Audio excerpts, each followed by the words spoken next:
حي على الفلاح.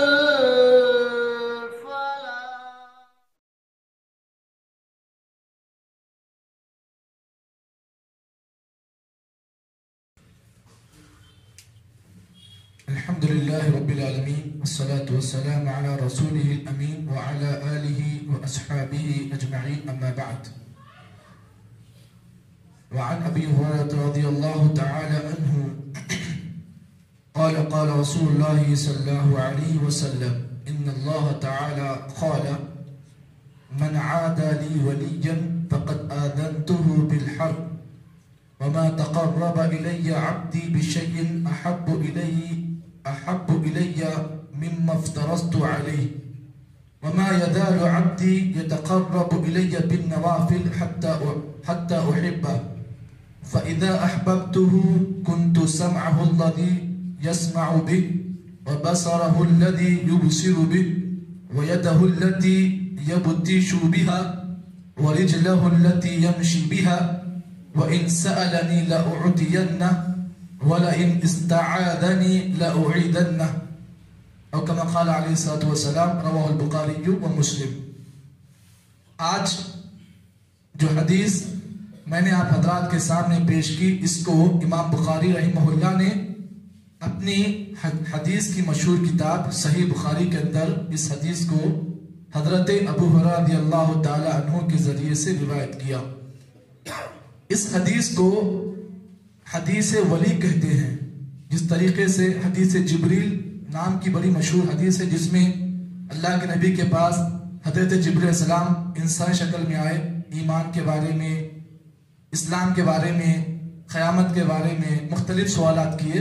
حدیث جبریل کا نام مشہور ہے. اس حدیث کا نام حدیث ولی ہے.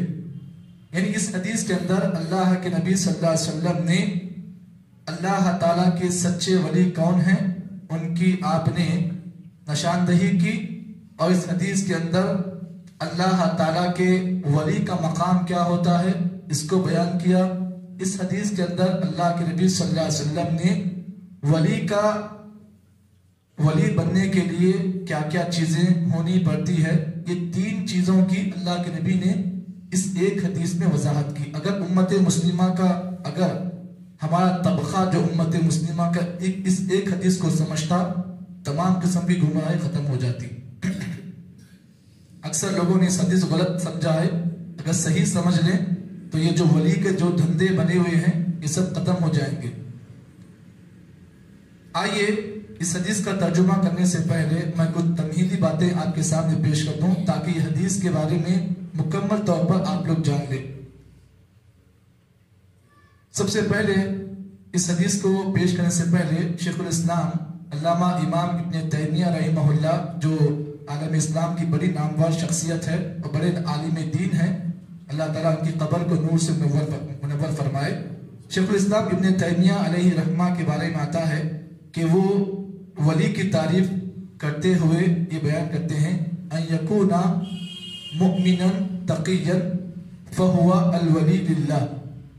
شیخ الاسلام ابن تیمیہ فرماتے ہیں اللہ کا ولی وہ ہوتا ہے ان یکون مؤمنا، جو پکا مومن ہوتا ہے، وہ تقیہ، اور جو متقی ہوتا ہے، فہو ولی للہ، وہ اللہ کا سچا ولی ہوتا ہے. پتہ یہ چلا کہ جس آدمی کے پاس یہ 2 کوالٹیز ہوں، ایک وہ آدمی پکا مومن ہو اور دوسرا وہ آدمی متقی ہو، تو وہ اللہ کا سچا ولی ہے.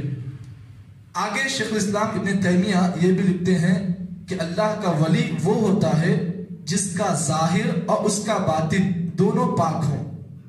مطلب کیا ہے؟ چلیے مان لیتے ہیں اس کے پاس ایمان بھی ہے، تقوی بھی ہے، لیکن ساتھ ساتھ اس کا ظاہر بھی پاک ہونا چاہیے، اس کا باطن بھی پاک ہونا چاہیے. ایسا نہیں کہ پھٹے کپڑے پرانے کپڑے پہن لے کے کئی سالوں سے اپنے آپ کو ولی کہتا ہے جبکہ اس کا باطنی حصہ ہی صحیح نہیں ہے، جسم ہی صحیح نہیں ہے، اس کا کپڑے ہی صحیح نہیں ہے، اور وہ آدمی اپنے آپ کو ولی کہتا ہے اور لوگ اس کے پاس آ کر اپنے مرادیں مانگتے ہیں. شیخ الاسلام فرماتے ہیں ولی وہ ہوتا ہے جو ایک تو ایمان والا ہو اور متقی ہو، ساتھ ساتھ اس کا ظاہر بھی پاک ہو، اس کا باطن بھی پاک ہو. کیا مطلب اس کا؟ ظاہر پاک ہونے کا مطلب یہ ہے کہ اس آدمی کا تقوی مضبوط ہو، یعنی اس آدمی کو آپ اس کے ظاہری اعمال کو دیکھ کر آپ اسے متقی سمجھیں، اور اس کا باطنی پاک ہو۔ باطن سے مراد ایمان، ایمان کہاں ہے؟ ہر انسان کے دل میں ہے، تو اس کا ظاہر بھی پاک ہو اور اس کا باطن بھی پاک ہو، تو یہ سچا ولی ہے۔ شیخ الاسلام ابن تیمیہ علیہ الرحمہ نے اپنی بات کو اتھینٹک طور پر پیش کرنے کے لیے قرآن مجید کی اس آیت کو پیش کیا، الا ان اولیاء اللہ لا خوف علیہم ولا هم يحزنون۔ لوگ اتنی آیت پڑھتے، آگے نہیں پڑھتے الذین آمنوا وکانوا یتقون، یہ کون پڑھنا؟ لوگ بولتے ہیں کہ اللہ کے ولی وہ ہوتے ہیں، الا ان اولیاء اللہ لا خوف علیہم ولا هم يحزنون، الخبردار بے شک اللہ کے ولی وہ ہوتے ہیں جن کو نہ خوف ہوتا ہے نہ وہ غمگین ہوتے ہیں۔ آگے کی جو ٹکڑے کو چھپاتے ہیں وہ کیا ہے؟ اصل آیت کا ٹکڑا یہی ہے، الذین آمنوا وکانوا یتقون، یہ اس آیت کی جان ہے، جان کو توڑ دیتے ہیں۔ صرف ولی بولتے ہیں، ولی کے بارے میں بات کرتے ہیں، ارے اللہ کے ولی ایسے ہوتے ہیں جو ان کو نہ خوف ہوتا ہے نہ غمگین ہوتے ہیں وہ لوگ۔ آگے کا کون پڑھنا؟ الذین آمنوا وکانوا یتقون۔ اللہ فرماتے ہیں اللہ کے سچے ولی وہ ہوتے ہیں جو ایمان والے ہوتے ہیں اور جو متقی ہوتے ہیں۔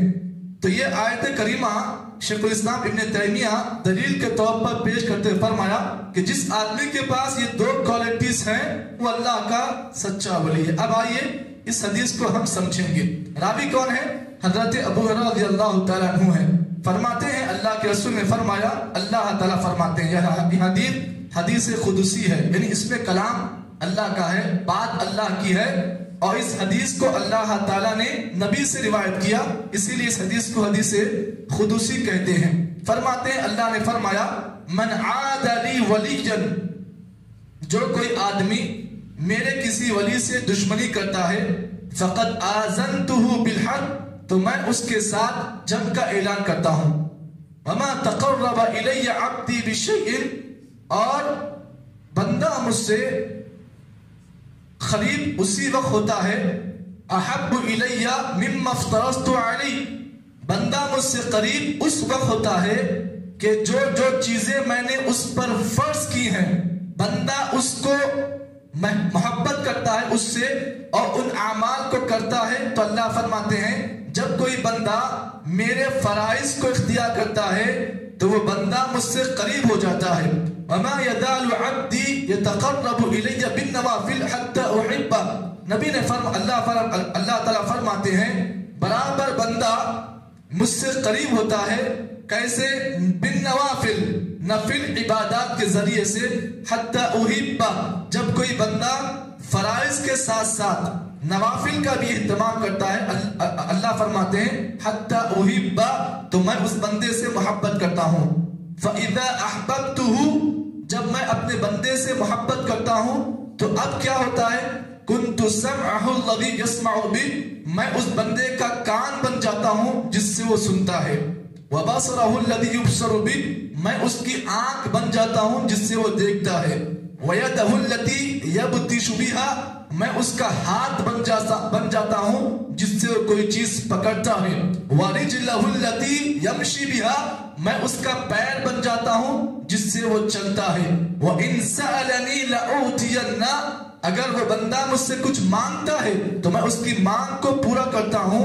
وَلَئِنْ اسْتَعَاذَنِي لَأُعِيذَنَّهُ، اگر وہ بندہ مجھ سے پناہ طلب کرتا ہے تو میں اسے پناہ دیتا ہوں۔ یہ پوری حدیث کا ترجمہ میں نے آپ کے سامنے پیش کیا۔ اب آئیے اس حدیث کی انالیسس کو ہم جانتے ہیں۔ اللہ نے فرمایا من عاد لی ولیا، کہ جو کوئی میرے کسی ولی سے دشمنی کرتا ہے، فقد آذنتہ بالحرب، تو ایسا شخص گویا کہ اللہ تعالیٰ کے ساتھ جنگ کا اعلان کر رہا ہے۔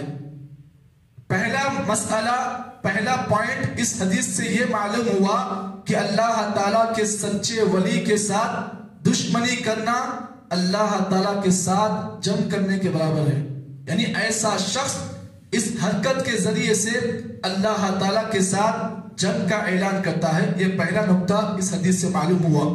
دوسرا مسئلہ اس حدیث سے یہ ملا، وَمَا تَقَرَّبَ إِلَيَّ عَبْدِي بِشَيْءٍ أَحَبُّ إِلَيْهِ مِمَّا افْتَرَضْتُ عَلَيْهِ، اللہ فرماتے ہیں کہ بندہ مجھ سے اگر قریب ہونا چاہتا ہے تو اس کے لیے کیا کرنا پڑے گا؟ بندے کو وہ اعمال کرنے پڑیں گے جو کچھ میں نے اس پر فرض کیا ہے. فرض کا مطلب جس کے کرنے سے ثواب اور جس کے نہ کرنے پر گناہ. سنت کا مطلب جس کے کرنے سے ثواب، نہ کرنے پر گناہ نہیں آپ کو. اور نفل جس کے کرنے سے ثواب، نہ کرنے پر کوئی عقاب نہیں. تو معلوم یہ ہوا، اس حدیث کے اندر یہ بات معلوم ہوئی، اللہ نے فرمایا کہ بندہ مجھ سے برابر قریب ہوتا ہے، میں بندے سے قریب ہو جاتا ہوں اس وقت جب بندہ وہ کام کرتا ہے جو کچھ میں نے اس پر فرض کیا. اب بتائیے فرائض کیا کیا ہیں؟ نماز پڑھنا فرض، زکات دینا فرض، حج کرنا فرض، روزہ رکھنا فرض. تو معلوم یہ ہوا جتنے فرائض اللہ نے بیان کیے، اور فرائض میں یہ چیزیں جو ہیں یہ فرائض ہیں، اگر بندہ ان میں سے کسی ایک چیز کا انکار کرتا ہے تو پھر وہ اللہ تعالیٰ کا ولی نہیں بن سکتا، یعنی اللہ تعالیٰ کا قربت اس کو نہیں مل سکتی ہے. اس کے بعد نبی نے فرمایا وَمَا يَزَالُ عَبْدِي يَتَقَرَّبُ إِلَيَّ بِالنَّوَافِلِ. اللہ فرماتے ہیں بندہ فرائض جب ادا کرتا ہے اور نوافل کا اہتمام کرتا ہے، یعنی فرض نماز پڑھنے کے بعد اگر نفل نمازوں کا بھی اہتمام کرتا ہے تو اللہ فرماتے ہیں حَتَّى أُحِبَّهُ، تو میں اس بندے سے محبت کرتا ہوں. پتہ یہ چلا کہ اگر کوئی بندہ اللہ کی محبت کو حاصل کرنا چاہتا ہے تو وہ کیا کرے؟ فرض نمازوں کے ساتھ ساتھ نوافل کا بھی اہتمام کرے. تو اس کا فائدہ یہ ہوتا ہے کہ اللہ تعالیٰ کی محبت اس آدمی کے لیے واجب ہو جاتی ہے. اب آئیے یہ ٹکڑا حدیث کا جو ہے بڑا اہم ہے. جو لوگ کہتے ہیں کہ اللہ تعالیٰ بندے کے اندر داخل ہو جاتا ہے، یہ ٹکڑے کو لے کے بولتے عقیدہ حلول، یعنی جو لوگ کہتے ہیں کہ اللہ بندے میں نعوذ باللہ داخل ہو جاتا ہے، یہ کفری عقیدہ ہے. آج مسلمانوں میں بعض لوگ ایسے بھی ہیں جو اس عقیدے کو مانتے ہیں کہ نعوذ باللہ اللہ تعالیٰ اس کے اندر داخل ہو گیا. کس کو لے کر دلیل بناتے ہیں؟ اس حدیث کو لے کر دلیل بناتے ہیں. اللہ فرماتے ہیں جب میں کسی بندے سے محبت کرتا ہوں تو میں اس کا کان بن جاتا ہوں جس سے وہ سنتا ہے. مطلب کیا ہے اس حدیث کا؟ اس ٹکڑے کا مطلب آپ سمجھ لیں. اللہ تعالیٰ فرماتا ہے میں اس کے کان بن جاتا ہوں جس سے وہ سنتا ہے. مطلب یہ ہے کہ اللہ تعالیٰ یہ بتانا چاہتے ہیں کہ اس بندے کو میں وہی سننے کی توفیق عطا کرتا ہوں. بندہ میرا وہی سنتا ہے جس سے میں راضی ہوتا ہوں، جس سے میں راضی ہوتا ہوں، جس کو میں پسند کرتا ہوں، بندہ اسی چیز کو سننے سے پسند کرتا ہے. اور آگے دیکھیں اللہ فرماتا ہے میں اس کی آنکھ بن جاتا ہوں. اس کا مطلب کیا ہے؟ اللہ فرمانا یہ چاہتا ہے کہ اس کی آنکھ کو میں انہی چیزوں کے لیے راضی کرتا ہوں جس سے اللہ تعالیٰ راضی ہوتا ہے. یعنی بندہ وہی چیزیں دیکھتا ہے جس کو اللہ تعالیٰ پسند کرتا ہے. اور اس کا ہاتھ بن جاتا، تو اس کا مطلب یہ ہے کہ اللہ تعالیٰ اس بندے کے ہاتھوں کو یہ توفیق دیتا ہے کہ بندہ اپنے ہاتھوں سے وہی کام کرتا ہے جو اللہ کو پسند ہے. اس کا پیر بن جاتا ہوں، مطلب یہ ہے کہ وہ بندہ اپنے پیروں کو وہی جگہ استعمال کرتا ہے جہاں پر اللہ تعالیٰ کی رضا ہو. یہ سب اس حدیث کا مطلب ہے. لیکن لوگ سمجھتے ہیں کہ نعوذ باللہ اللہ اس بندے کے اندر داخل ہو جاتا ہے، عقیدہ حلول کو مان لیتے ہیں، جبکہ عقیدہ حلول ایک کفری عقیدہ ہے جو اللہ اور اس کے رسول کے ناپسندیدہ کا ذریعہ ہے. اب یہاں پر ایک اور بات بھی آپ کو بتا کر اپنی بات کو ختم کروں گا. ولی کی دو قسمیں ہیں، ولی کی دو قسمیں ہیں، ایک ولایت عامہ، ایک ولایت خاصہ. ایک ہوتا ہے عام ولی، ایک ہوتا ہے خاص ولی. عام ولی کا مطلب یہ ہے کہ اگر کوئی آدمی فرائض کا اہتمام کرتا ہے، فرض نمازوں کا اہتمام کرتا ہے، اللہ کی فرض عبادتیں کرتا ہے تو وہ اللہ کا عام ولی ہے.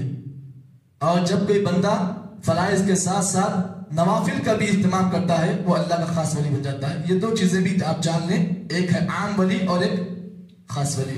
یہ جو حدیث میں جتنے پوائنٹس سے شاید میں سمجھتا ہوں کہ آپ حضرات کے سامنے ان باتوں کو میں نے پیش کیا ہوگا. اللہ سے دعا ہے کہ جتنی باتیں کہی گئی اللہ تعالیٰ ہم تمام کو ان باتوں کے مطابق صحیح سمجھ کے ساتھ دین کی ہر بات کو عمل کی توفیق عطا فرمائے. سبحان اللہ بحمدہ، سبحانک اللہم بحمدک، نشہد ان لا الہ الا انت، نستغفرک ونتوب الیک. اس حدیث میں ایک اور مسئلہ یہ بھی معلوم ہوا کہ بعض لوگ کہتے ہیں کہ اگر کوئی بندہ اللہ کا ولی بن جاتا ہے تو اس سے تمام فرائض پورے ختم ہو جاتے ہیں. بندہ نماز بھی نہیں پڑھا تو کافی چل سکتا ہے. نہیں، ولی کے لیے عبادات اہم ہیں. اگر یہ سمجھتا ہے کہ میں ولی بن گیا عبادات سے رشتہ ختم، تو یہ غلط فہمی ہے. اس حدیث سے یہ مسئلہ معلوم ہوا. جزاک اللہ خیرہ.